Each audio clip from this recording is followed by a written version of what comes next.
بسم اللہ الرحمن الرحیم ان الحمد للہ نحمده ونستعینه ونستغفره من يهده الله فلا مضل له ومن يضلل فلا هادي له واشهد ان لا اله الا الله وحده لا شريك له واشهد ان سيدنا ونبينا وحبيبنا وشفيعنا وقرة اعیننا محمدا عبده ورسوله صلی اللہ تبارک و تعالی علیہ وعلی آلہ واصحابہ وازواجہ وذریتہ وبارک وسلم تسلیما کثیرا اما بعد فاعوذ باللہ من الشیطان الرجیم بسم اللہ الرحمن الرحیم وامر اہلک بالصلاة واصطبر علیہا لا نسألک رزقا نحن نرزقک والعاقبۃ للتقوی وقال تعالی وَأَنذِرْ عَشِيرَتَكَ الْأَقْرَبِينَ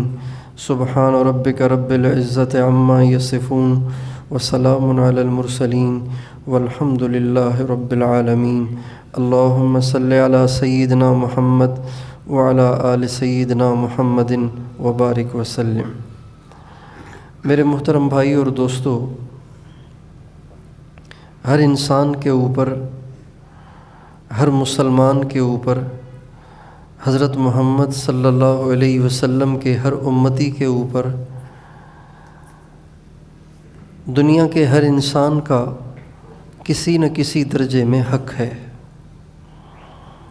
دنیا کے تمام انسانوں کا ہم پر حق ہے۔ ساری دنیا کے کافروں کا ہم پر حق یہ ہے کہ ہم ان پر اسلام کو پیش کریں، قول سے بھی اور عمل سے بھی۔ ایک دعوت تو وہ ہوتی ہے نا جو زبان سے دی جاتی ہے، تقریر کے ذریعے، تبلیغ کے ذریعے، تحریر کے ذریعے، یہ قولی دعوت ہے۔ اور ایک دعوت عملی ہے، ایک دعوت عملی ہے، اپنے کردار کو ایسا بنانا، اپنے عمل کو ایسا بنانا کہ کافر دیکھ کر بول اٹھے کہ بے شک یہ زندگی بہت اچھی ہے۔ کافر یہ بول اٹھے کہ محمد کا طریقہ کتنا اچھا ہے، اور حضرت محمد صلی اللہ علیہ وسلم کا لایا ہوا دین کتنا پیارا ہے۔ آج تو ہم مسلمانوں کا حال یہ ہے کہ ہمیں دیکھ کر کفار کانوں پہ انگلیاں رکھ لیتے ہیں کہ اگر اسلام اسی کا نام ہے تو ایسے اسلام سے تو ہماری بھی توبہ اور ہمارے باپ کی بھی توبہ۔ تو ساری دنیا کے کافروں کا ہم پہ حق ہے کہ ہم ان پر اسلام کو پیش کریں۔ ساری دنیا کے مسلمانوں کا بھی ہم پر حق ہے کہ ہم اگر وہ دین کے راستے سے ہٹ گئے ہیں تو ہم ان کو دین کے راستے پہ لانے کی کوشش کریں۔ اور سارے رشتہ داروں کا بھی حق ہے، لیکن سب سے زیادہ اگر موازنہ کیا جائے، درجہ بندی کی جائے تو سب سے زیادہ مجھ پر، آپ پر، ہم سب میں سے ہر ایک پر اپنے اہل و عیال کا حق ہے۔ سب سے زیادہ کس کا حق ہے؟ اہل و عیال سے مراد ماں، باپ، بیوی، بچے، بھائی، بہنیں، ان کی اولادیں۔ اور ان میں بھی سب سے زیادہ حق، رشتہ داروں میں سے بھی سب سے زیادہ حق اپنی والدہ، اپنے والد اور اپنی بیوی اور اپنے بچوں کا ہے۔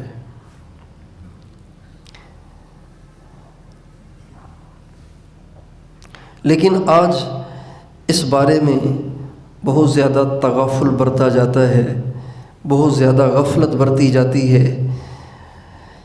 بہت سے لوگ بڑے نیک ہیں، بڑے اعمال کے پابند ہیں، پکے نمازی ہیں اور تبلیغ والے ہیں، دین کے داعی ہیں۔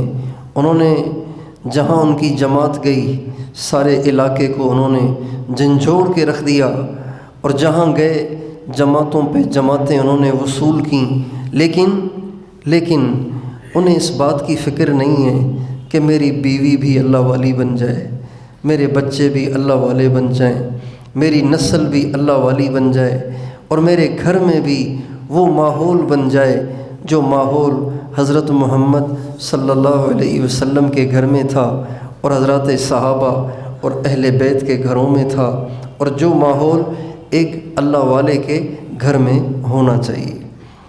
بہت سا دیندار طبقہ ایسا ہے، بہت سا دیندار طبقہ ایسا ہے جو اپنے گھر سے سرے سے غافل ہے، سرے سے غافل ہے۔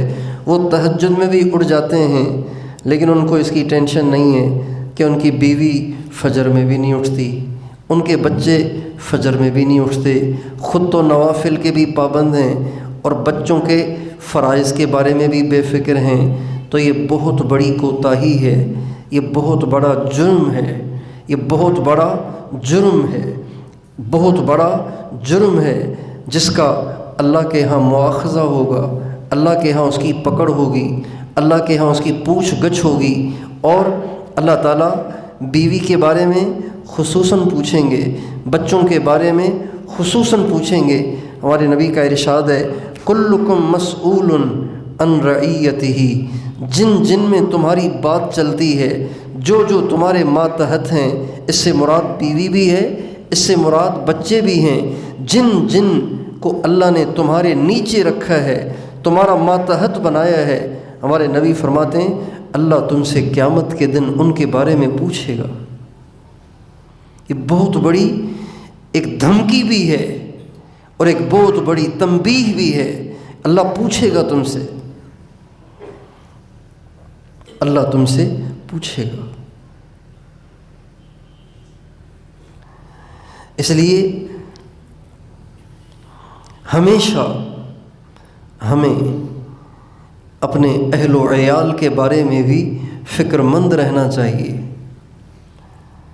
کہ میرے گھر میں دین کیسے آئے۔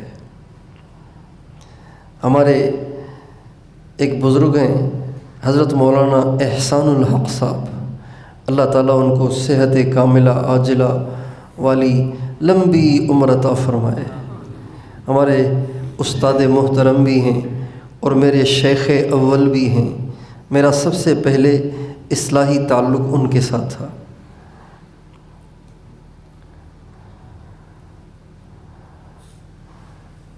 وہ فرمانے لگے کہ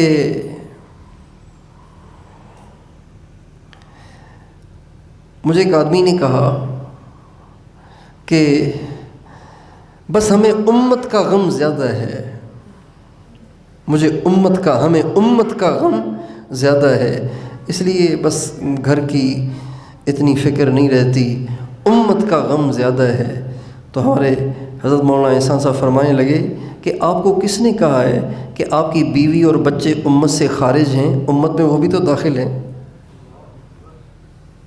کیا بیوی حضور کی امت میں سے نہیں ہے؟ کیا ہمارے بچے حضور کی امت میں سے نہیں ہیں؟ اور کل قیامت کے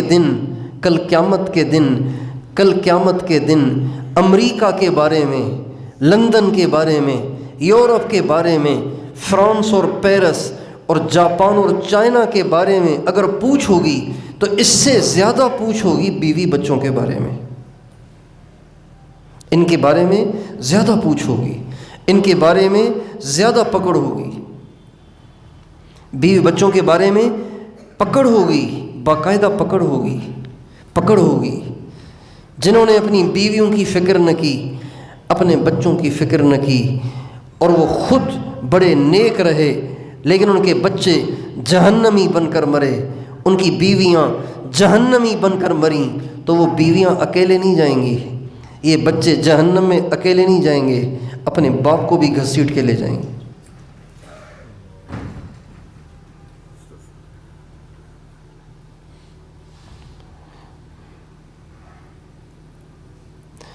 آج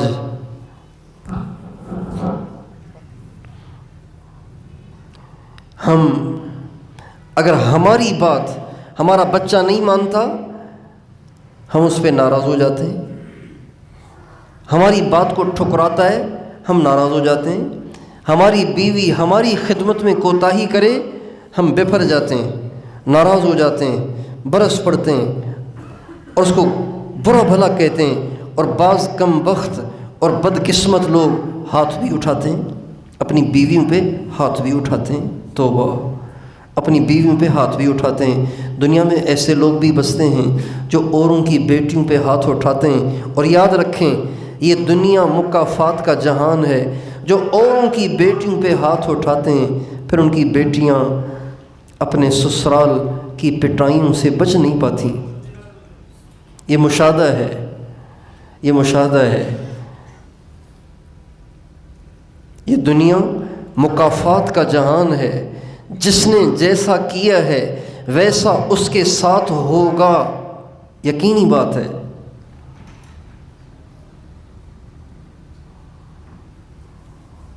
جو اوروں کی بیٹیوں کے ساتھ زیادتیاں کرتے ہیں، مجھے ایک ساتھی نے بہت زبردست بات سنائی، کہنے لگے اللہ کا شکر ہے میں نے کبھی اپنی بیوی کی بے عزتی نہیں کی، میں نے کبھی اپنی بیوی سے بدتمیزی نہیں کی، میں نے کبھی اپنی بیوی پہ ہاتھ نہیں اٹھایا، میں نے کبھی اپنی بیوی کی دل آزاری نہیں کی، یہ سوچ کر کہ جب میری بیٹی اوروں کے گھر جائے تو اس کے ساتھ بھی وہی سلوک ہو جو میں اپنی بیوی کے ساتھ کر رہا ہوں۔ صرف اس نیت سے میں اپنی بیوی کی طرف سے آنے والی ناگواریوں کو سہ جاتا ہوں، برداشت کر لیتا ہوں، تاکہ میری بیٹی کے ساتھ بھی یہی سلوک کیا جائے۔ جیسی کرنی ویسی بھرنی، کما تدین تو دان، جیسے کرو گے وہی بھرو گے۔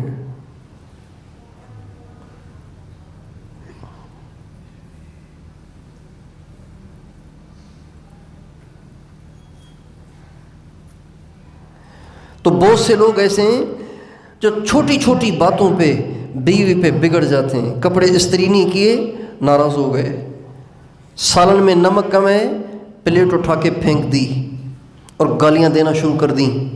کپڑے دھوئے نہیں ہیں، کپڑے نہیں دھوئے تو اس پہ گالیاں دینا شروع کر دیں، اس پہ ناراض ہو گئے۔ پکے دینداروں کو بھی سنا گیا ہے کہ وہ اپنی بیویوں کی بے عزتیاں کرتے ہیں، چھوٹی چھوٹی باتوں پہ بیویوں سے لڑ جاتے ہیں، باہر بڑے با اخلاق ہوتے ہیں، اندر پتہ نہیں کیوں بدتمیز ہو جاتے ہیں۔ جو ہی گھر کے گیٹ میں داخل ہوتے ہیں تو داخل ہوتے ہی اخلاق کی گٹھڑی باہر چھوڑ جاتے ہیں۔ حسن اخلاق اور اچھے رویے اور حسن سلوک کی ساری گٹھڑیاں وہ باہر رکھ کے ایک نمبر کے بدتمیز اور ایک نمبر کے پتھر دل اور ایک نمبر کے بد زبان ہو کر، بد اخلاق ہو کر پھر گھر میں داخل ہوتے ہیں۔ ہمارے نبی کا ارشاد ہے خیرکم خیرکم لأہلہ، تمہیں بتاؤں سب سے اچھا نمبر، تم میں سب سے اچھا آدمی کون ہے؟ تم میں سے ایک نمبر آدمی کون ہے؟ تمہیں بتاؤں تم میں سب سے ایک نمبر آدمی کون ہے؟ اگر میں آپ سے پوچھوں کہ ایک نمبر آدمی کون ہے، مسلمانوں میں سے ایک نمبر مسلمان کون ہے، تو آپ کہیں گے جو بیعت ہیں، وہ کہیں گے جو روزانہ 8 گھنٹے مراقبہ کرتا ہو، 6 گھنٹے مراقبہ کرتا ہو۔ جو تبلیغ والے ہوں گے وہ کہیں گے کہ جو ہر سال 4 مہینے لگاتا ہو، ہر 2 سال کے بعد باہر کا سفر کرتا ہو، اور جن کو حج عمرے کا زیادہ شوق ہے وہ کہیں گے ایک نمبر تو وہی ہے جو رمضان میں عمرہ الگ کرتا ہے، ذی الحجہ میں حج کے لیے الگ جاتا ہے، اللہ نے اس کو اتنا دے رکھا ہے۔ جن کی طبیعتوں میں سخاوت ہے وہ کہتے ہیں وہ سب سے ایک نمبر آدمی ہے جو اپنا مال غریبوں مسکینوں پہ لٹاتا ہو۔ ہمارے نبی فرماتے ہیں میں تمہیں بتاؤں تم میں ایک نمبر کون ہے؟ تم میں ایک نمبر وہ ہے جس کا اپنی بیوی کے ساتھ سب سے اچھا سلوک ہے، سب سے اچھا سلوک۔ خیرکم خیرکم لأہلہ وَأَنَا خیرکم لأہلی، تم میں ایک نمبر اچھا وہ ہے جو اپنے اہل و عیال کے ساتھ، اپنی بیوی کے ساتھ، اپنے بچوں کے ساتھ جس کا ایک نمبر سلوک ہے۔ اور پھر آپ نے فرمایا وَأَنَا خیرکم لأہلی، تم میں ایک نمبر اپنی بیوی اور بچوں کے ساتھ سلوک کرنے والا میں خود ہوں۔ تو بہت لوگ ہیں جو گھروں میں دنیا کی ضرورتیں آگے پیچھے ہونے کی وجہ سے بگڑ جاتے ہیں۔ بیوی کو کہا 8 بجے اٹھانا، اس بیچاری کو خود کو بھی آنکھ لگ گئی، اب اس نے اٹھایا 9 بجے، اب اس کے دفتر کا ٹائم ہو گیا۔ خیر دفتر کے لیے تو کوئی ناراض نہیں ہوتا، لوگ تو دفتر جاتے ہی نہیں ہیں۔ اور کوئی اور مسئلہ ہے، کوئی ٹرین کا ٹکٹ لیا ہوا تھا، کوئی فلائٹ کا ٹائم مقرر تھا، یا کسی وڈیرے چودھری کو ٹائم دیا ہوا تھا۔ اب وہ ٹائم دیا ہوا تھا، اس ٹائم پہ اٹھنا تھا، بیوی نے دیر سے اٹھایا، اس پہ بگڑ جاتے ہیں، ناراض ہو جاتے ہیں، بےعزتیاں کرتے ہیں، لیکن کبھی بھی اس بات پہ پریشان نہیں ہوتے کہ میری بیوی کی آج فجر کی نماز قضا ہو گئی۔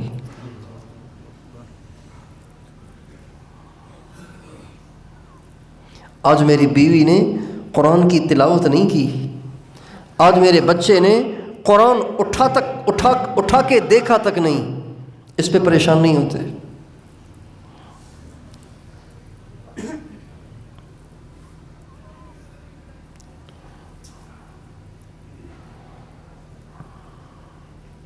بیوی کے پاس سونا ہے، وہ زکوٰۃ نہیں دے رہی، بیوی کے پاس سونا ہے، وہ زکوٰۃ نہیں دے رہی۔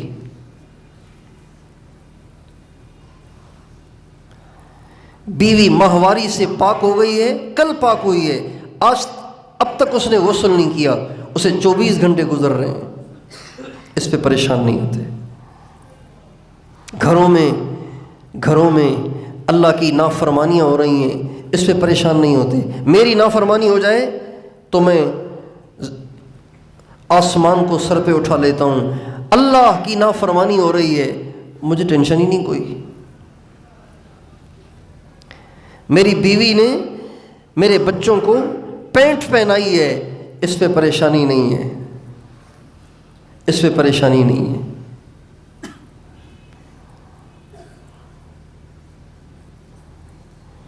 میری بیوی میوزک سنتی ہے، میرے بچے فیس بک دیکھتے ہیں، میرے بچے کارٹون سے کھیلتے ہیں، کمپیوٹر پہ بیٹھے رہتے ہیں، ویڈیو گیم کھیلتے رہتے ہیں، اپنی زندگی برباد کر رہے ہیں، اس پہ کوئی پریشانی نہیں ہے۔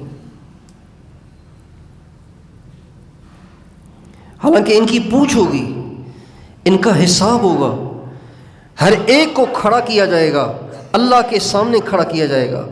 اللہ کہیں گے تمہیں پتہ ہے تمہارا بچہ کیا کیا کارنامے کرتا رہا، کیا منہ کالا کرتا رہا، ساری زندگی کتنی اس نے بدماشیاں کیں، کتنے اس نے حقوق کھائے، کتنا اس نے جوا کھیلا، کتنی لڑکیوں سے اس نے یاریاں لگائیں، کتنی لڑکیوں کو یہ میسیجز کرتا تھا، کتنی لڑکیوں سے یہ باتیں کرتا تھا، تمہیں پتہ ہے؟ کہے گا نہیں مجھے نہیں پتہ۔ اللہ کہیں گے تم نے اس کو کبھی سمجھایا؟ تم نے اس کو بتایا کہ حرام کتنا مضر ہے، حرام سے کتنا نقصان ہوتا ہے، اللہ کو ناراض کرنے سے کتنی بڑی تباہی آتی ہے، کبھی تم نے اس کو سمجھایا؟ کیسے سمجھائیں؟ خود ہی اللہ کو ناراض کرتے رہتے ہیں۔ پتہ نہیں کیوں دنیا اتنی بے حس ہو گئی ہے، پتہ نہیں کیوں اتنی بے حس ہو گئی ہے، پتہ نہیں کیوں اتنی بے حس ہو گئی ہے۔ آج سے 40 برس پہلے، 30 سال پہلے، صرف 30 سال پہلے بھی جو لوگ نمازیں نہیں پڑھتے تھے، ان کی خواہش ہوتی تھی کہ میرا بچہ تو نمازی بنے، میرا بچہ تو نیک بنے، اللہ والا بنے، اور جو خود برائیاں کرتے تھے ان کو یہ بات گوارا نہیں ہوتی تھی کہ ان کے بچے بھی وہ برائیاں کریں، ان کو گوارا نہیں ہوتی تھی۔ لیکن آج لوگ اس بات پہ فخر کرتے ہیں کہ میرے بیٹے کی فلاں لڑکی کے ساتھ دوستی ہے، فخر کرتے ہیں۔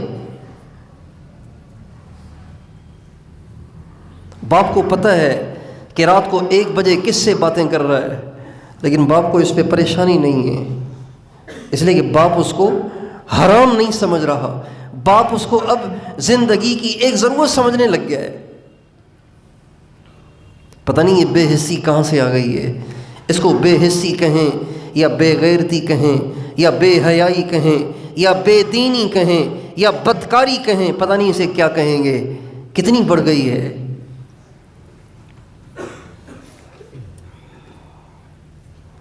اس لیے میرے دوستو، اپنے گھر والوں کا سب سے زیادہ ہم پہ حق ہے۔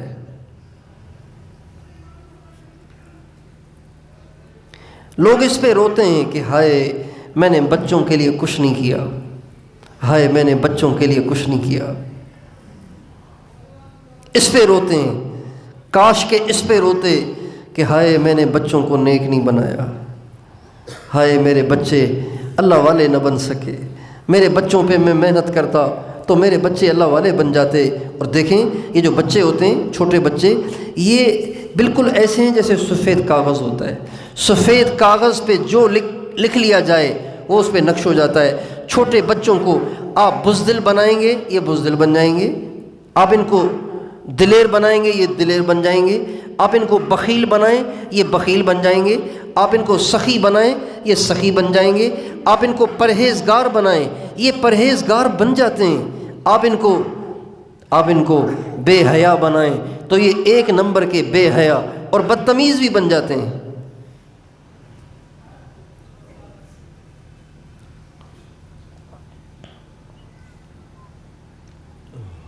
جو لوگ اپنے بچوں کو نیک بنائے بغیر چھوڑ کر مر رہے ہیں، ان کے بچوں کی ساری زندگی کی برائیاں ان کی قبر میں جا رہی ہیں، اور اپنے گناہوں کی پٹائیاں ان کی الگ ہو رہی ہیں، اور اپنے بچوں کی بدکاریوں کی پٹائیاں الگ ہو رہی ہیں۔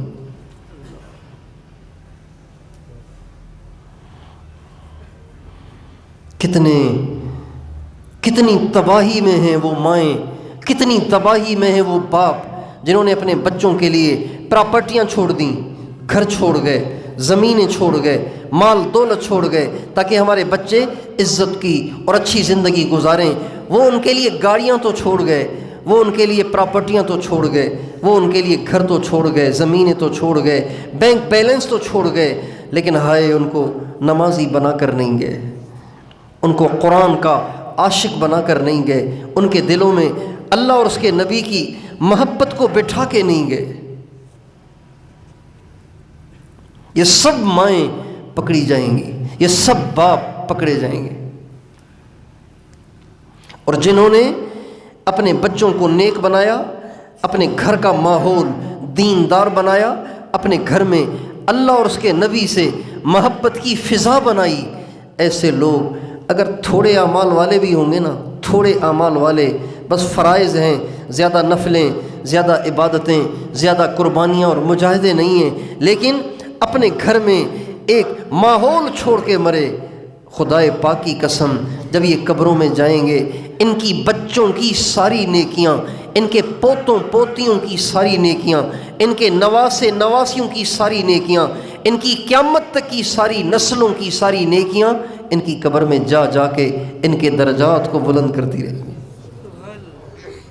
ایک باپ جب دنیا سے جاتا ہے تو وہ کوئی بہت بڑا چوٹی کا ولی نہیں ہوتا، ایک عام سا نیک مسلمان ہوتا ہے، لیکن وہ اپنے پیچھے نیک نسل چھوڑ جاتا ہے، نیک ماحول چھوڑ جاتا ہے، لہٰذا جب یہ جاتا ہے تو اس کے بچوں کی نیکیاں ان کو تو الگ ملیں گی جب وہ مریں گے، اور اس کے پاس الگ آ رہی ہیں، اور جتنی نیکیاں آ رہی ہیں درجہ بلند ہو رہا ہے، درجہ بلند ہو رہا ہے، درجہ بلند ہو رہا ہے، درجہ بلند ہو رہا ہے، یہاں تک کہ قیامت تک جب اس کو دھڑا دھڑ تھوک کے حساب سے نیکیاں پہنچتی رہیں گی، تو جب قیامت کا دن ہوگا تو وہ عام نیک مسلمان بن کے نہیں اٹھایا جائے گا، بلکہ اس کا درجہ پتہ نہیں کسی قطب اور غوث کے برابر ہو جائے گا، اس لیے کہ بہت ساری نیکیاں آ رہی تھیں پیچھے، جتنی نیکیاں آئیں گی اتنے درجے بلند ہوں گے۔ ہمارے ایک بزرگ تھے حضرت مولانا محمد عمر صاحب پالم پوری رحمۃ اللہ علیہ، وہ فرمایا کرتے تھے بھائی بانجھ بن کے نہ مرنا، بانجھ بن کے نہ مرنا، بانجھ بن کے نہ مرنا، اپنے پیچھے ایسی فیکٹریاں، ایسے کارخانے لگا کے چھوڑ کے جانا، جب تم دنیا سے چلے جاؤ اور قبر میں چلے جاؤ تب بھی تمہارا اعمال نامہ بند نہ ہو، اعمال نامہ بند نہ ہو۔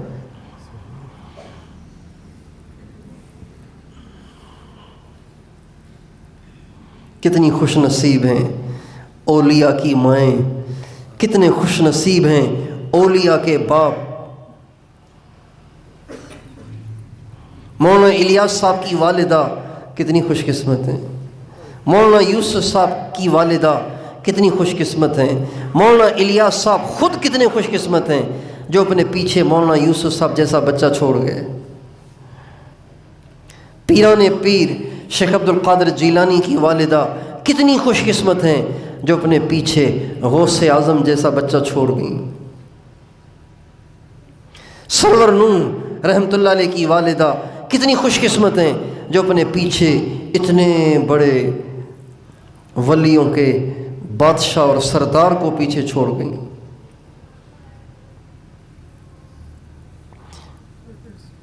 اور اللہ پاک سب کو موقع دیتا ہے، سب کو موقع دیتا ہے، لیکن لوگ اس سے فائدہ نہیں اٹھاتے۔ لوگ اپنے بچوں کو پیسے کی مشین بنانا چاہتے ہیں، اپنی بیوی کو ہر وقت اس کو دلہن بنا کے رکھنا چاہتے ہیں کہ بڑھاپے میں وہ دلہن بن کے رہے۔ جن کو بیوی سے زیادہ پیار ہوتا ہے وہ زیادہ سے زیادہ یہی کرتے ہیں، اور کیا کرتے ہیں۔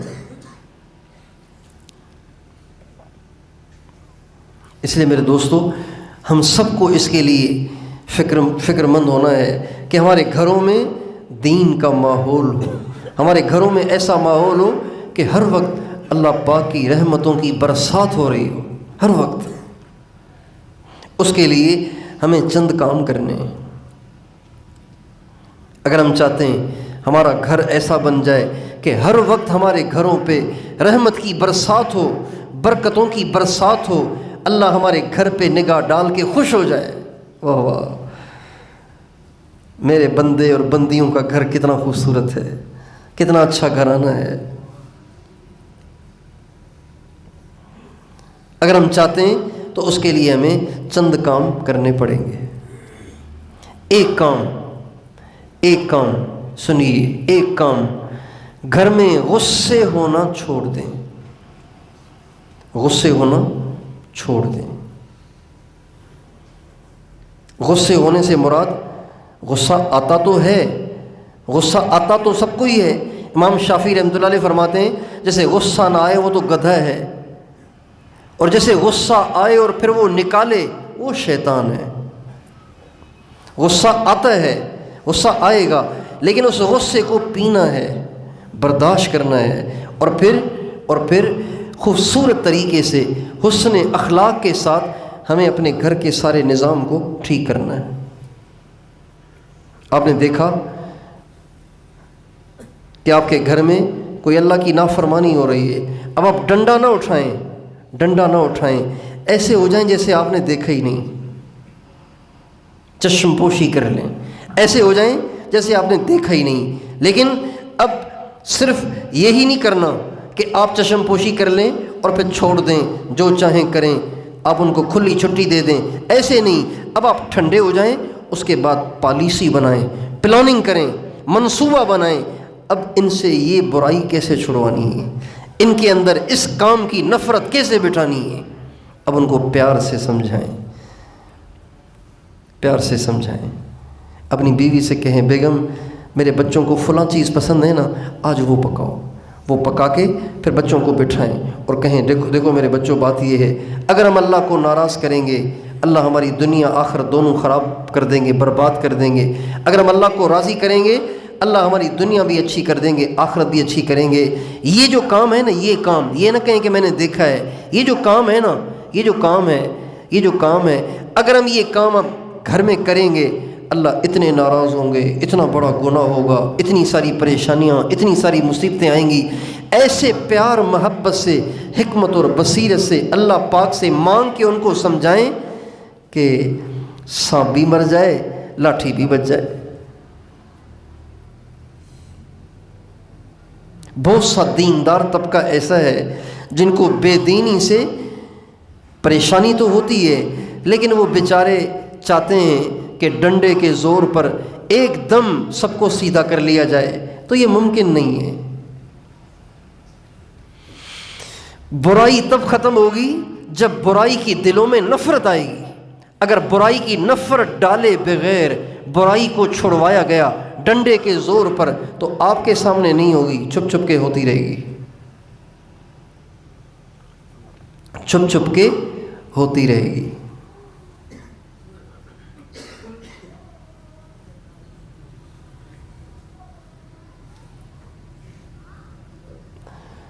تو سب سے پہلا کام، اگر ہم اپنے گھروں کا نظام دیندار بنانا چاہتے ہیں، اپنے گھروں کو نیکی کا کارخانہ بنانا چاہتے ہیں، تو اپنے گھروں میں ہم محبت کا ماحول قائم کریں، کسی بچے کو کسی بچے سے لڑنے نہ دیں، کسی عورت کو دوسری عورت سے لڑنے نہ دیں، پیچھے پڑ جائیں، ہنس کر سب کو ٹال دیں، ارے یہ کیا کر رہے ہو، نہیں ایسے نہیں، ہنس کے بات کو درگزر کر دیں، رفع دفع کر دیں، ایسا گھر میں ماحول بنائیں۔ محبت کا ماحول جس گھر میں ہوگا اس گھر میں دین آسانی سے آ جائے گا۔ ایک کام تو یہ کریں۔ اور محبت کیسے آئے گی؟ محبت اس گھر میں آئے گی، محبت اس گھر میں آئے گی جس گھر میں غیبت نہیں ہوگی۔ جس گھر میں غیبت ہوگی اس گھر میں محبت دروازے کے باہر کھڑی رہے گی اور وہ کہے گی کہ اس گھر میں غیبت ہوتی ہے، میں کیسے آؤں؟ جب اس غیبت کو باہر نکالو گے پھر آؤں گی میں۔ جیسے آگ اور پانی کٹھے ہو سکتے ہیں، ایک برتن میں آگ اور پانی کٹھے نہیں ہو سکتے، بالکل اسی طرح بلکہ اس سے بھی زیادہ غیبت اور محبتیں کبھی جمع نہیں ہوتے۔ اپنے گھروں سے غیبت کو ختم کریں، سب سے کہیں کوئی کسی کی برائی بیان نہ کرے۔ برائیاں کس میں نہیں ہیں؟ برائیاں سب میں ہوتی ہیں۔ کمیوں سے پاک کون ہے؟ کمیوں سے پاک صرف اللہ کی ذات ہے اور انبیاء علیہم السلام ہیں، باقی سب میں کمیاں ہیں۔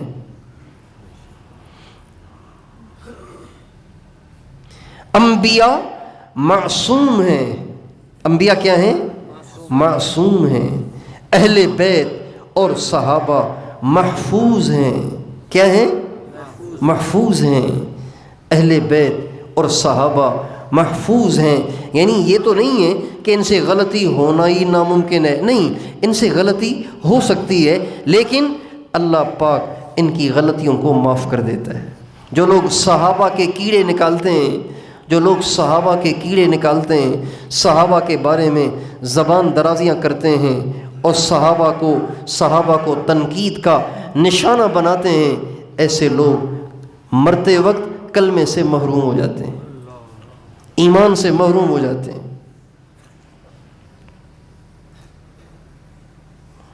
اس لیے کہ صحابہ وہ مجمع ہے کہ جن کی کوتاہیاں اللہ نے معاف کر دی ہیں۔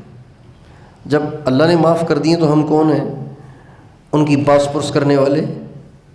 ہم کون ہیں ان کا مواخذہ کرنے والے؟ ہم کون ہیں ان کو تنقید کا نشانہ بنانے والے؟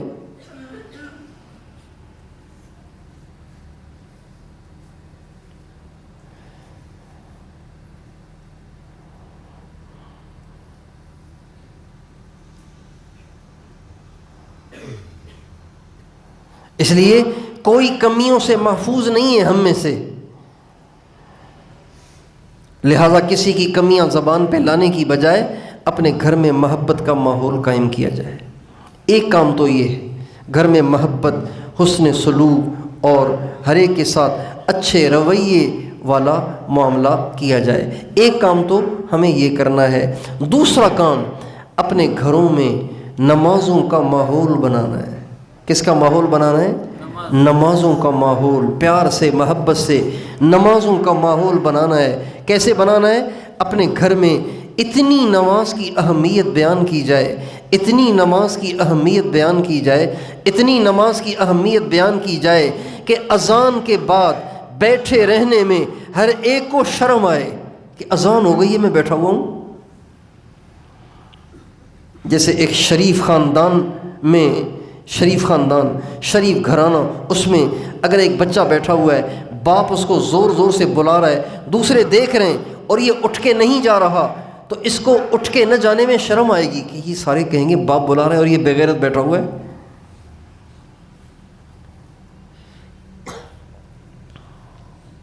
اسی طرح اذان کی آواز کان میں پڑتے ہی نماز کے لیے نہ جانے میں شرم آئے، کیسے بیٹھوں، اذان ہو گئی ہے۔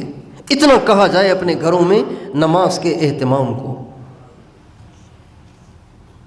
اور مرد اپنی بیویوں کو یہ بات سمجھائیں، پیار سے سمجھائیں اور ان کو بتائیں کہ دیکھیں یہ بچے اگر ہم نے ان کی صحیح تربیت نہ کی تو یہ مرتے دم تک برائیاں کریں گے، ان سب کی سزا ہمیں بھگتنی پڑے گی۔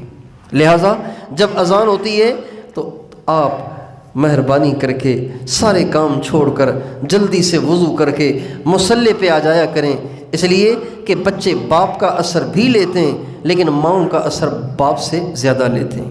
تو جب آپ کو دیکھیں گے کہ اذان سنتے ہی آپ مسجد میں، آپ اذان سنتے ہی آپ مصلی پہ آ گئی ہیں، تو آپ کو دیکھ کے بچوں کے دلوں میں بھی نماز کی اہمیت پیدا ہوگی۔ اپنے گھروں میں نماز کا ماحول قائم کریں، باپ اور ماں یہ دونوں اپنے گھروں میں اس کی فضا بنائیں کہ جب کبھی کوئی پریشانی آئے، جب کبھی کوئی مصیبت آئے، جب کبھی کوئی تکلیف آئے، گھر میں کوئی بیمار ہو جائے یا کوئی اور مسئلہ آ جائے، کوئی رشتہ داروں میں سے فوت ہو جائے، کوئی گھر میں سے فوت ہو جائے، تو یہ ماں اور باپ اپنے گھروں میں یہ ماحول بنائیں کہ سب سے کہیں بیٹا یہ پریشانی آ گئی ہے، آؤ مل کے اللہ سے دعا کریں، آؤ مل کے اللہ سے دعا کریں۔ بچے بھی وضو کر کے آ کے مصلوں پہ بیٹھ جائیں اور عورتیں بھی آ کے مصلوں پہ بیٹھ جائیں اور یہ سب ہاتھ اٹھا کے اللہ سے مانگیں، اللہ پاک کو اس گھرانے پہ کتنا رحم آئے گا۔ یہ ہم اپنے گھروں میں ماحول بنائیں، پریشانی آئی پڑھو نماز،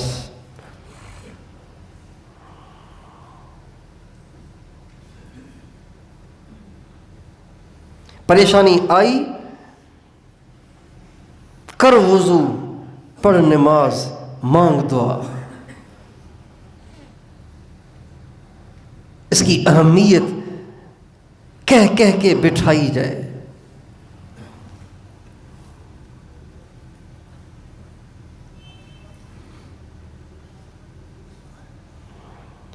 میں نے پہلے بھی یہ واقعہ سنایا ہے، ہمارے مدرسے میں ایک چھوٹا بچہ پڑھتا تھا حفظ میں، چھوٹا سا بچہ، میرا خیال ہے اس کی عمر کوئی 5-6 سال ہوگی۔ تو ایک دفعہ ظہر کی نماز کے بعد میں نے اس کو دیکھا کہ وہ لیٹا ہوا تھا، پڑھائی کے وقت میں لیٹا ہوا تھا۔ میں نے کہا آپ کو کیا ہوا ہے، آپ لیٹے ہوئے ہیں؟ اس کے بازو پہ ہاتھ رکھا تو اس کا بازو گرم ہو رہا تھا، شدید گرم ہو رہا تھا، بہت بخار ہو رہا تھا اس کو۔ میں کہا ارے آپ کو تو بہت بخار ہو رہا ہے، تو کوئی گولی وغیرہ لی ہے، کوئی گولی وغیرہ لی ہے؟ کہنے لگے نہیں، میں نے 2 رکعت نماز پڑھ کے دعا مانگی ہے۔ اس بچے نے کہا میں نے 2 رکعت نماز پڑھ کے اللہ سے دعا کی ہے۔ جب اس نے یہ کہا تو پھر مجھے مزید دوائی اور گولی کا تذکرہ کرتے ہوئے شرم آئی کہ یہ 5 سال کا بچہ تو سمجھے کہ شفا نماز میں ہے، اور میں اس کو زبردستی کہوں کہ تم گولی بھی کھاؤ دوائی بھی کھاؤ، جب اس کا اللہ پاک کی ذات پہ اتنا مضبوط یقین ہے تو میں کیوں اس کا یقین خراب کروں۔ یقین جانیے عصر کی نماز کے بعد میں نے اسی بچے کو میدان میں بچوں کے ساتھ اچھلتے کودتے کھیل کھیلتے دیکھا، اور میں نے دیکھا کہ اس کو بخار نہیں تھا، اللہ نے اس کی 2 رکعت پہ اس کا بخار اتار دیا۔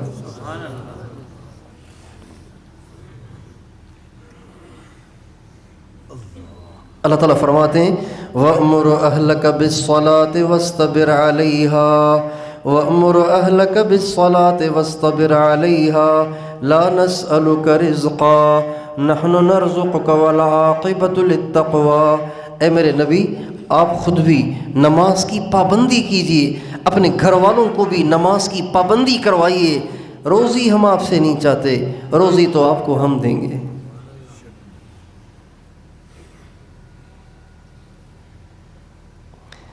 باپ مزدور ہے، روزگار کبھی لگتا ہے کبھی نہیں لگتا، مہنگائی شدید چل رہی ہے، مہنگائی شدید چل رہی ہے، اور باپ مزدور ہے اور مزدوری کبھی ملتی ہے کبھی نہیں ملتی۔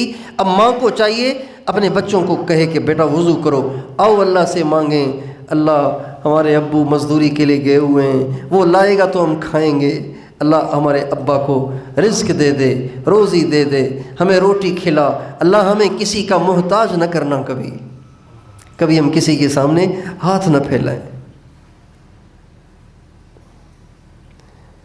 والدہ بیمار ہو گئی ہے اور بچے کھیل رہے ہیں تو والدہ کہے اپنے بچوں سے بچوں آپ لوگوں کو مجھ سے پیار ہے، امی آپ سے بہت پیار ہے، بیٹا آپ لوگ میرے لیے نفل پڑھ کے 2 رکعت پڑھ کے وضو کر کے دعا مانگو نا تاکہ اللہ مجھے صحت دے دے۔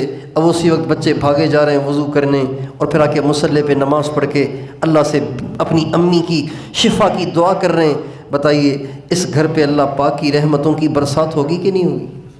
اپنے گھروں میں نماز کا ماحول بنائیں، نماز کا ماحول بنائیں۔ اذان کے بعد گھر میں کوئی کام نہ ہو اس کی بات چلائیں، اس کی بات چلائیں، ڈنڈے کے زور پہ نہیں، اس کی بات چلائیں۔ 1 2 دن 4 دن 6 دن مہینہ سال کرتے کرتے کرتے کرتے پتھر پہ بھی پانی ٹپکتا رہے تو پتھر میں سوراخ ہو جاتا ہے۔ انسان تو پھر انسان ہے، بہت جلدی متاثر ہو جاتا ہے، اس لیے ہمیں تھکنا نہیں ہے، ہمیں بات چلانی ہے۔ اور اپنے گھروں میں قرآن کی تلاوت کا ماحول بنائیں، اپنے بچوں کے دلوں میں قرآن پاک کی عظمت بٹھائیں، اپنے بچوں سے کہیں کہ بیٹا اللہ بہت بڑا ہے، اللہ سے بڑا کوئی ہے ہی نہیں، اتنا بڑا آسمان بنایا، اتنا بڑا سورج بنایا، اتنا بڑا چاند بنایا، سارے جنگل اس نے بنائے، سارے دریا اس نے بنائے، سارے سمندر اس نے بنائے، سارے ستارے اس نے بنائے، سارے سیارے اس نے بنائے۔ بیٹا تیرے باپ کو بھی اللہ نے بنایا اور تجھے تیری ماں کو بھی اللہ نے بنایا، یہ ساری کائنات کو اللہ نے بنایا۔ وہ اللہ بہت بڑا ہے، وہ اللہ بہت اچھا ہے۔ اللہ نے دیکھو ہمیں سب کچھ دیا ہے۔ بیٹا میں مجھے نمک بھی چاہیے ہوتا ہے تو دکاندار مجھ سے پیسے لیتا ہے، پھر مجھے نمک کی تھیلی دیتا ہے۔ ماچس کی ڈبیا بھی مجھے چاہیے تو میں دکاندار کے پاس جاتا ہوں، وہ مجھ سے پیسے لیتا ہے۔ لیکن بتاؤ ماچس کی ڈبیا قیمتی یا آپ کی آنکھ قیمتی؟ نمک کی تھیلی قیمتی یا ہمارا کان قیمتی؟ اللہ ہمیں آنکھیں نہ دیتا ہم اندھے ہوتے، اللہ کان نہ دیتا ہم بہرے ہوتے، اللہ زبان نہ دیتا ہم گونگے ہوتے، اللہ پاؤں نہ دیتا ہم معذور ہوتے، اللہ زبان میں چکھنے کی صفت نہ ڈالتا تو ہم زبان سے کچھ چکھ بھی نہ پاتے، کھانوں کے مزے نہ لے پاتے۔ ہمارے اللہ کا ہم پہ کتنا بڑا احسان ہے۔ اللہ بال نہ دیتا ہم گنجے ہوتے۔ گنجا آدمی کتنا عجیب لگتا ہے۔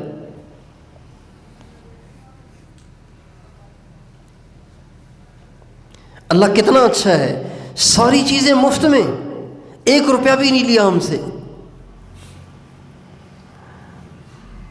اللہ کتنا اچھا ہے۔ اور یہ جو قرآن ہے یہ اللہ کی نشانی ہے، یہ اللہ کی نشانی ہے۔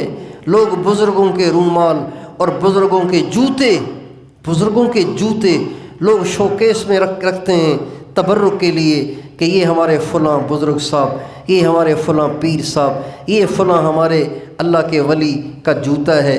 یہ تبرک ہے، رکھنے چاہیے، اللہ والوں کی چیزیں رکھنی چاہیے، بشرطے کہ وہ اللہ والا بھی ہو، رکھنی چاہیے۔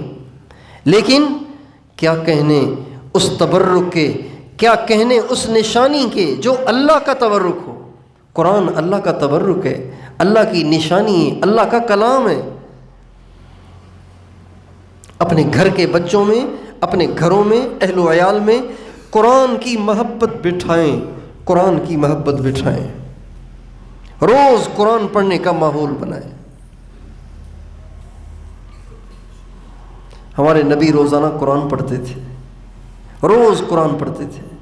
حضرت عبداللہ بن مسعود غالباً یا حضرت ابو موسیٰ اشعری، ان دونوں میں سے کوئی ایک،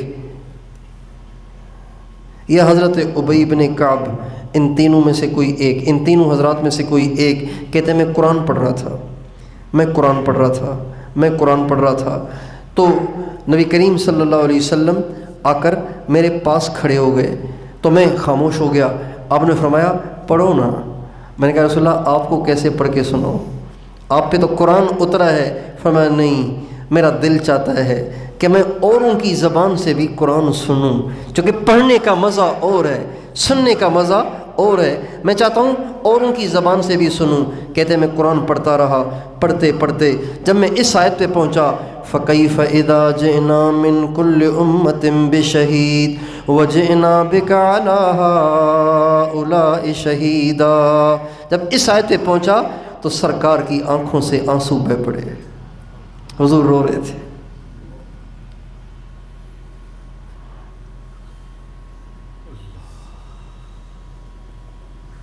عجیب مزہ ہے قرآن پڑھنے کا۔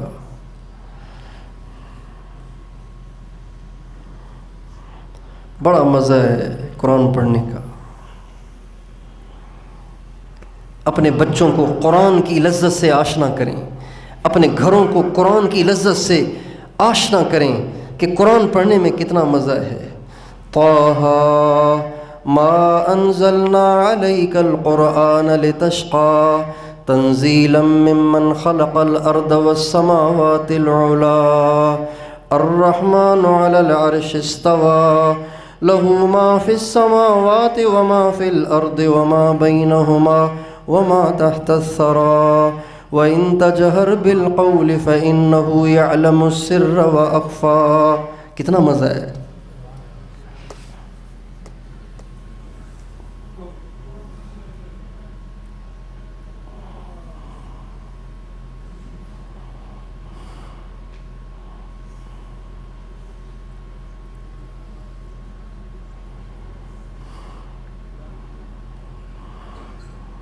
گھروں میں قرآن کا ماحول بنائیں، اپنے بچوں کو قرآن پڑھ کے سنائیں۔ اپنے بچے سے کہیں بیٹا قرآن تو سنو، وہ سورہ فاتحہ پڑھے، آپ جھوم جھوم کے سنیں، جیب سے 20 روپے نکال کے دے دیں، 50 روپے نکال کے دے دیں۔ بہت اچھا قرآن پڑھتے ہو تم، دل خوش کر دیا تم نے اللہ کا کلام سنا کر۔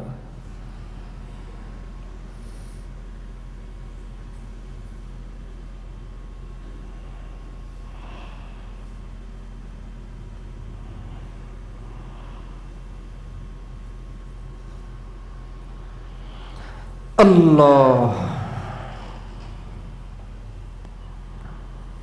میرا دل کر رہا ہے الف لام میم سے شروع کروں قرآن، آپ کو سناؤں، اور والناس تک، فجر تک سناتا ہی چلا جاؤں، سناتا ہی چلا جاؤں، سناتا ہی چلا جاؤں۔ اللہ کے کلام میں بڑا مزہ ہے۔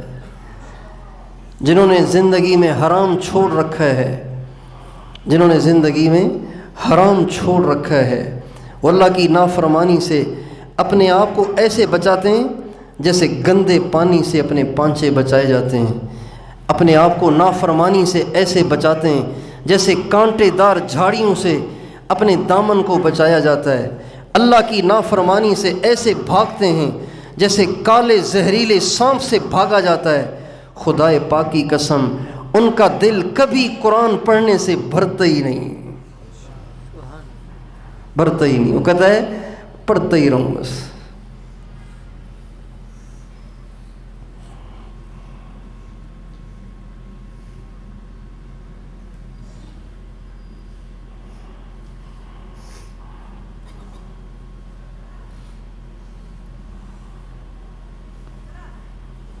اپنے گھروں میں قرآن کا ماحول بنائیں۔ آؤ بچوں اللہ کا کلام پڑھیں۔ آپ گھر میں آئیں، آتے ہی آپ نے بیگم سے پوچھا بیگم قرآن پڑھا ہے آج؟ تو کہا بس وہ آج مہمان ہی اتنے آ گئے تھے کہ سارا دن میں چائے بناتی رہی، مہمانوں کو پلاتی رہی، اس لیے ٹائم ہی نہیں ملا۔ چلیں بیگم پہلے قرآن پڑھتے ہیں پھر کھانا بھی کھائیں گے، پہلے قرآن۔ قرآن کا ماحول بنائیں۔ یہ دو کام۔ اس کے ضمن میں ایک اور بات کہ آج کل مہنگائی بہت زیادہ ہے، بہت زیادہ مہنگائی ہے۔ پیٹرول 35 روپے پھر بڑھ رہا ہے، اعلان ہو گیا ہے، پتہ نہیں اب کیا ہوگا، اللہ تعالیٰ حفاظت کرے۔ تو ایک عمل ہے، ایک عمل ہے، آپ پابندی سے کریں، پابندی سے کریں، پھر ٹینشن نہ لیں کہ پیٹرول کا کیا بھاؤ ہے، آٹے کا کیا بھاؤ ہے، اس لیے کہ سرکار کے الفاظ اللہ پاک کے ہاں اتنے مضبوط ہیں کہ اس میں کوئی اونچ نیچ ہو ہی نہیں سکتی۔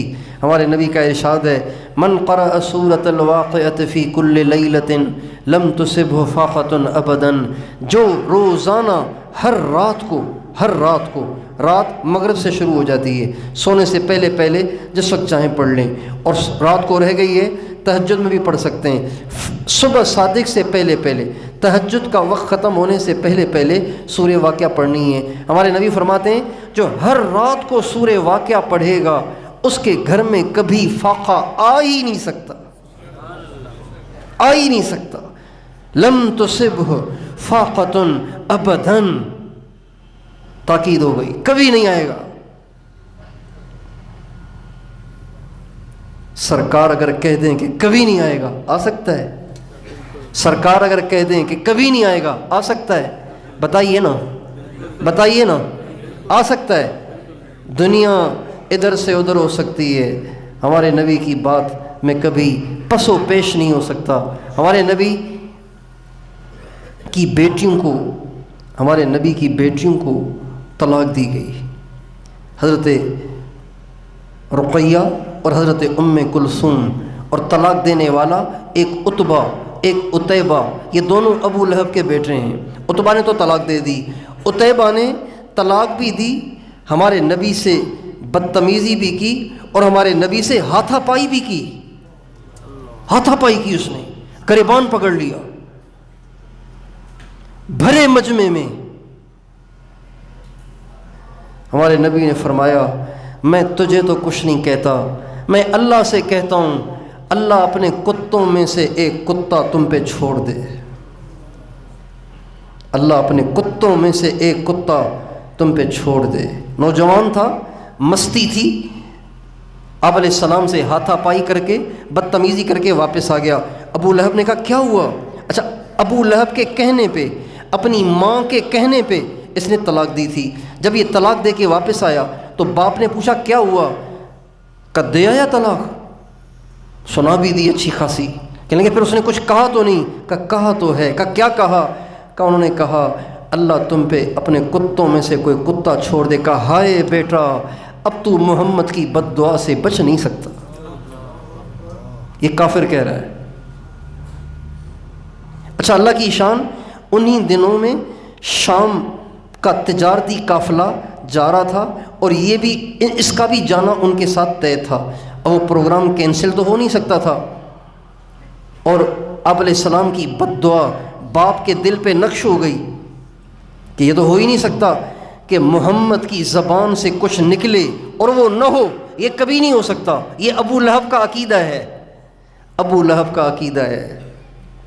چنانچہ جو تجارتی قافلہ شام جا رہا تھا تو عتیبہ کو ان کے ساتھ بھیجتے ہوئے ابو لہب نے جا کے کہا دیکھو بھائی، سفر میں چلتے ہوئے میرے بیٹے کا بہت خیال کرنا، راستے میں کہیں پڑاؤ ڈالو تو میرے بچے کو کنارے پہ نہیں، اپنے بیچ میں پوری حفاظت کے ساتھ لٹانا، اس لیے کہ محمد نے اس کو بد دعا دے دی ہے، مجھے بہت خطرہ ہے۔ ان کا جی آپ بے فکر رہیں، آپ کا بیٹا انشاءاللہ کچھ نہیں ہوتا، ہم اتنے سارے اس کے ساتھ ہیں، کچھ نہیں ہوتا۔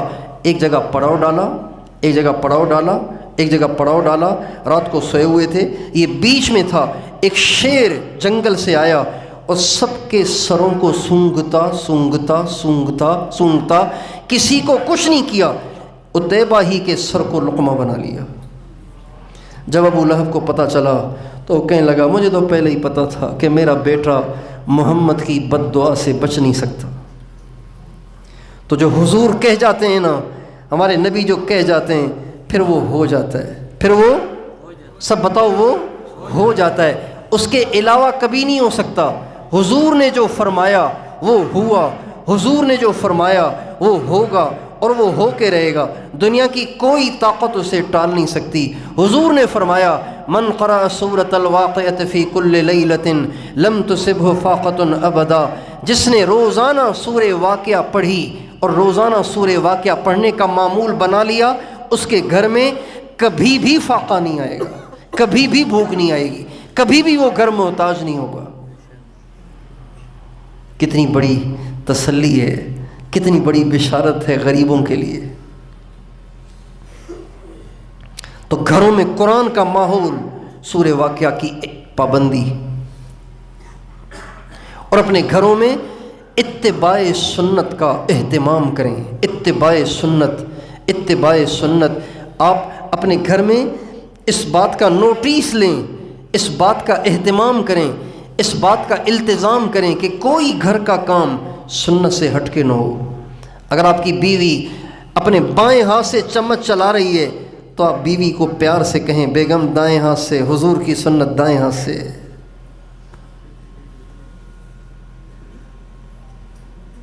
لیکن یہ کہنے سے پہلے بھی اپنے سارے گھر کو بٹھا کے ان کو بتائیں کہ حضور کتنے بڑے ہیں، حضور کے طریقے کتنے قیمتی ہیں، حضور کی ایک ایک سنت کتنی قیمتی ہے۔ اللہ تعالیٰ قرآن پاک میں فرماتے ہیں جو میرے نبی کی سنت پہ چلے گا وہ میرا محبوب بن جائے گا۔ کس کا محبوب بن جائے گا؟ کس کا محبوب بن جائے گا؟ اللہ کا محبوب بن جائے گا جو سنت پہ چلے گا۔ اللہ فرماتے ہیں قرآن میں،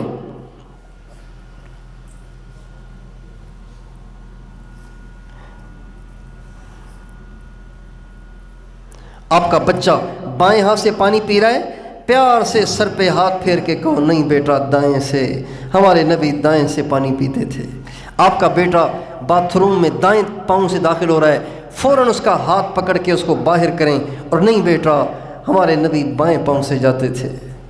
ننگے سر جا رہا ہے آپ کا بچہ، ننگے سر بیت الخلاء میں جا رہا ہے، آپ پیار سے اسے بلائیں نہیں بیٹا باہر آؤ، ٹوپی پہن کے جاؤ، سر پہ رومال رکھ کے جاؤ، ہمارے نبی سر ڈھانک کے بیت الخلاء میں جاتے تھے۔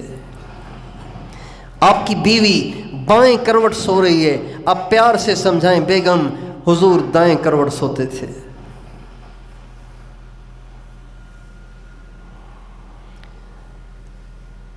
گھر میں چوکڑی مار کے کھا رہے ہیں آپ کے بچے، آپ کی بیٹی، آپ کا بیٹا، آپ کی بیگم چوکڑی مار کے کھا رہے ہیں تو آپ پیار سے سب سے کہیں نہیں بچوں بیگم ایسے نہیں، حضور ایک ٹانگ پہ بیٹھ کر یا اتحیات میں بیٹھ کے کھانا کھاتے تھے، چوکڑی مار کے نہیں کھاتے تھے۔ بچے نے ٹریک بھی لگائی ہوئی ہے اور جوس بھی پی رہا ہے،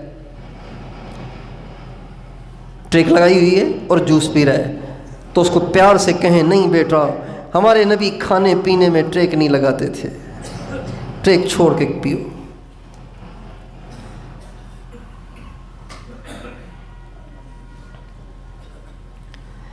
آپ کے بچے کو کسی نے گلی میں اس کی پٹائی کر دی ہے، آپ کہیں، وہ آگے کہے گا ابو مجھے فلاں نے بہت مارا ہے، آپ چلیں میرے ساتھ، آپ کہیں بیٹا میرے نبی تو مارنے والوں کو معاف کر دیا کرتے تھے تو تم بھی معاف کر دو۔ اپنے گھروں میں سنت کا اہتمام۔ یہ آواز کہاں سے آ رہی ہے؟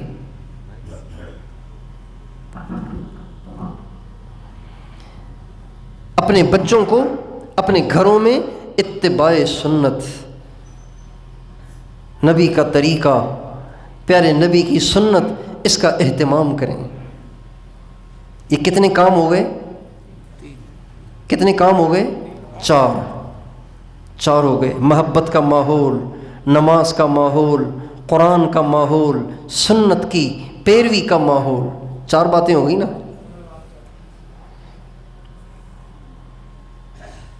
چھٹی بات، 5ویں بات، اپنے گھر میں کوئی اللہ کی نافرمانی نہ ہونے دیں۔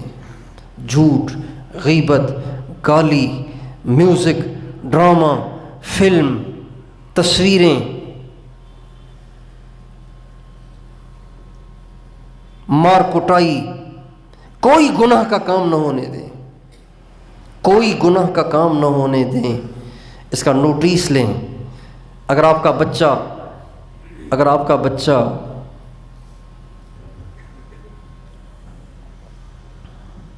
گھر میں ایک کلاشن کوف لے کے داخل ہوتا ہے تو آپ کو ٹینشن نہیں ہوگی کہ بھی کلاشن کوف کہاں سے لایا، ہم تو شریف آدمی ہیں، کلاشن کوف کہاں سے لے آیا؟ پولیس کو پتہ چلے گا، سبھی کو جیل میں ڈال دیں گے کہ ان کے گھروں میں ہتھیار ہیں۔ تو اللہ پاک کی کوئی نافرمانی اپنے گھر میں نہ ہونے دیں، لیکن اس پہ بھی آپ گرجیں اور برسیں نہیں، پیار سے سب کو گلے لگائیں اور ان سے کہیں ایسے نہ کرو، اس سے گھر برباد ہو جاتے ہیں، اللہ ناراض ہو جاتے ہیں، برکتیں اٹھ جاتی ہیں، رحمتوں سے محرومی ہو جاتی ہے۔ اپنے گھر میں کوئی اللہ کی نافرمانی نہ ہونے دیں۔ آپ کی بیگم نے اپنے لیے شیمپو کی شیشی منگوائی ہے، شیمپو کی شیشی منگوائی ہے، وہ رکھی ہوئی ہے، اس پہ ایک عورت کی تصویر ہے، اس کے بال کھلے ہوئے ہیں، آپ فوراً بیگم سے کہیں بیگم اس کی تصویر ابھی مٹا دو، اللہ ناراض ہو جاتا ہے۔ آپ کے بچے بسکٹ لائیں، ان بسکٹ پہ عورت کی تصویر بنی ہوئی ہے یا کسی بچے کی بھی تصویر بنی ہوئی ہے، تصویر تو سبھی کی حرام ہے، تو فوراً بچوں سے کہیں میرے بچوں اگر یہ تصویر رہے گی فرشتے نہیں آئیں گے، لہذا ابھی اس کو ختم کرو۔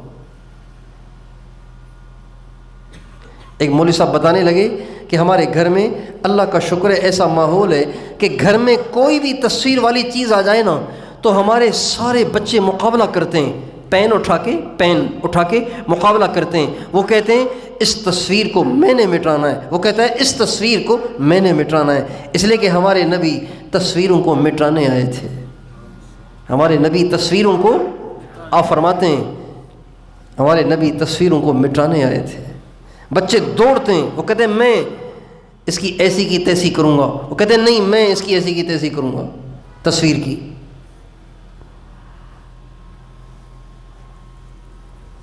اللہ پاک کی کوئی نافرمانی گھر میں نہ ہونے دیں۔ ہماری عورتوں نے اپنی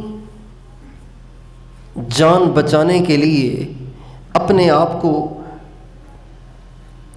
ریلیکس رکھنے کے لیے اپنے بچوں کو ٹیبلیٹ لے کر دیے ہوئے ہیں، موبائل دیے ہوئے ہیں، کمپیوٹر دیے ہوئے ہیں کہ تم تو دیکھتے رہو کارٹون، ہم گھر کے کام کر لیں۔ اپنے ہاتھوں سے اپنے بچوں کو تباہی اور بربادی کے کھڈے میں مائیں ڈال رہی ہیں۔ مجھے بتائیے، اچھا بچوں کی یہ نفسیات ہے، بچے کی یہ نفسیات ہے کہ بچہ سن کے نوٹ کم کرتا ہے، دیکھ کے نوٹ زیادہ کرتا ہے۔ جو اس کو کہا جائے گا اس پہ عمل کرتا ہے لیکن کم، لیکن جو کرتا ہوا دیکھتا ہے وہ زیادہ کرتا ہے۔ یہ بچوں کی نفسیات ہے۔ ہر بچے کا یہ اللہ نے اس کی فطرت بنائی ہے کہ وہ دیکھتا رہتا ہے، نوٹ کرتا رہتا ہے، پھر خود کرتا رہتا ہے۔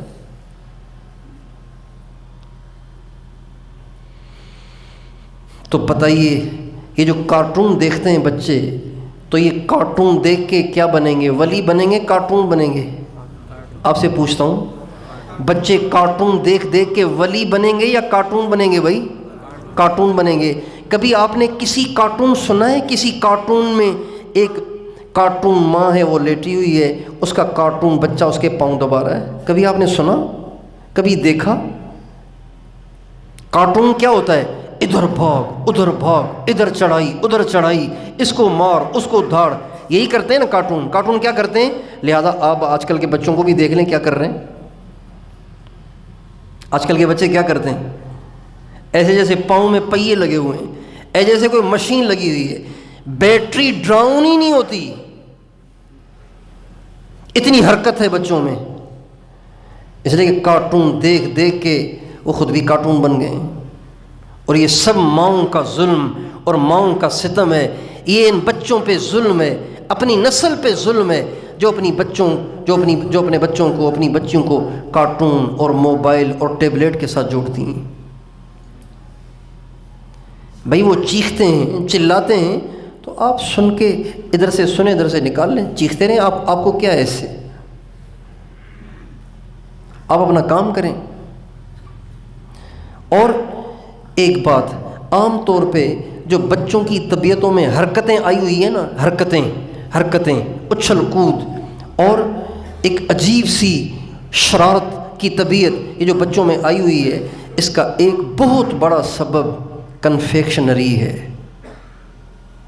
کنفیکشنری اور کمپنی کی چیزیں، یہ اس کا بہت بڑا سبب ہے، بہت بڑا سبب ہے اس کا۔ آپ کے پاس جو کنفیکشنری چل رہی ہے، آپ کو نہیں پتا اس میں کیا کیا ناجائز چیزیں استعمال ہو رہی ہیں۔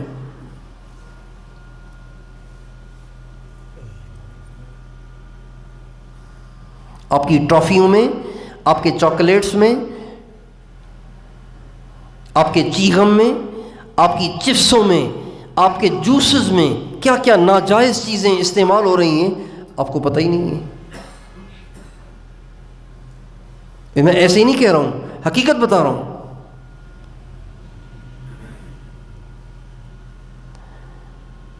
مجھے ایک بہت بڑے مفتی نے، کراچی کا ایک بڑا مدرسہ ہے، ان کے ایک مفتی صاحب نے، جنہوں نے ان چیزوں پہ ریسرچ کی ہے.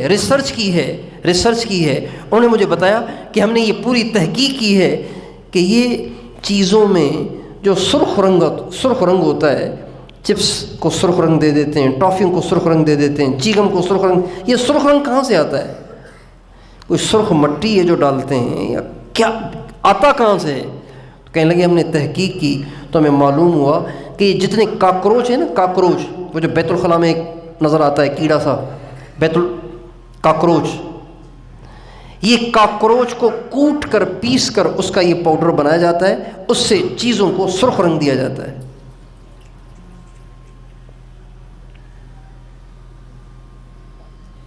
اور ایسے پتہ نہیں کیا کیا چیزیں اس میں ملی ہوئی ہیں. اس پہ کوڈ لکھے ہوئے ہیں، کوڈ لکھے ہوئے ہیں، ای کوڈز اس میں لکھے ہوئے ہیں. ان ای کوڈز کے ذریعے آپ معلوم کر سکتے ہیں کہ یہ جائز ہے ناجائز ہے. کچھ لوگوں نے اس پہ تحقیق کی ہے. بہت سے ای کوڈ ایسے ہیں جو بالکل ناجائز ہیں، حرام ہیں، اور بہت سے ای کوڈ ایسے ہیں جو مشتبہ ہیں، پتہ ہی نہیں چل رہا کہ اس میں ہے کیا.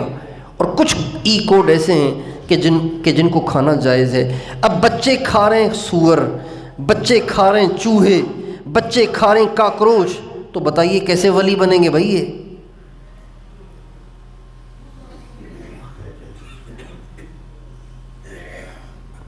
اس لیے اپنے بچوں کو سیب کا عادی بنائیں، امرود کا عادی بنائیں، مالٹے کا عادی بنائیں، کنوں کا عادی بنائیں، کیلے کا عادی بنائیں. ہم جماعت میں چل رہے تھے، آج ہی واپس آئے، بھائی مصطفیٰ کمال، بھائی انیس قائم خانی، ہم جماعت میں تھے. تو ایک جگہ ہم گئے ملاقات کے لیے، تو ایک ساتھی نے بیروں کا ایک شاپر ہمیں دیا کہ یہ آپ کھا لیں. تو وہ لے نہیں رہے تھے. میں نے کہا نہیں لے لیں ہم کھائیں گے راستے میں. تو بیر ہم نے لے لیے، گاڑی میں رکھے. تو انہوں نے ایک دو نکال کے مجھے بھی دیے. تو میں نے کہا یہ بڑا زبردست پھل ہے، یہ میدے کے لیے بڑا اچھا ہے. یہ میں نے ان سے کہا، بھائی مصطفیٰ کمال سے. کہنے لگے ہاں ہم نے بھی سنا ہے کہ یہ غریبوں کا سیب ہے. بھائی انیس قائم خانی کہنے لگے ہم نے بھی سنا ہے کہ یہ غریبوں کا سیب ہے. سیب کی استعداد نہیں ہے تو بیر کی تو ہے نا. بیر کھلاؤ بچوں کو بیر کا عادی بنائیں، گڑ کا عادی بنائیں، ٹافیوں کا عادی نہ بنائیں، گڑ کا عادی بنائیں. گڑ اچھی چیز ہے، ٹافی اچھی چیز نہیں ہے. تو اپنے گھروں میں کوئی اللہ کی نافرمانی نہ ہونے دیں. کریں گے کوشش انشاءاللہ. یہ کتنے کام ہو گئے؟ 5. چھٹی بات، اپنے گھروں میں درود پاک کی مجلس قائم کریں. اپنے گھروں میں درود پاک کی مجلس قائم کریں.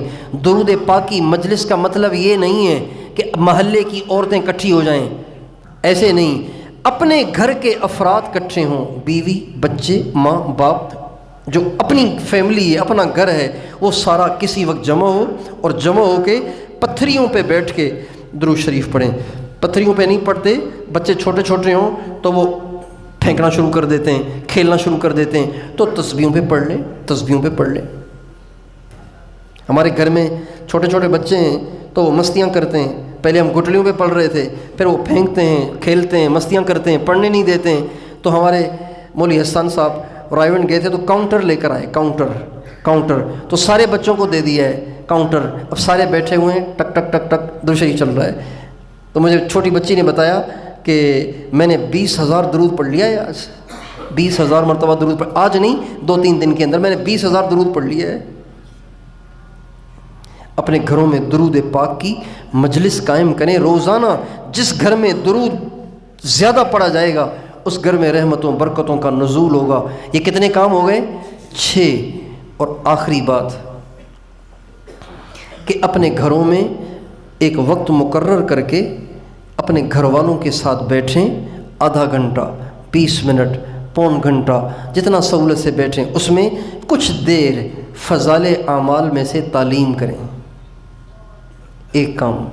دوسرا کام، اسی ٹائم کے اندر تعلیم کے بعد تھوڑی سی گپ شپ لگائیں. گپ شپ، بچوں سے ہنسی مذاق کر لی، بیگم سے ہنسی مذاق کر لی، کوئی ہنسی مذاق کی تھوڑی سی باتیں کر لیں. اور اسی مجلس میں سارے دن کی کارگزاری بھی سنیں.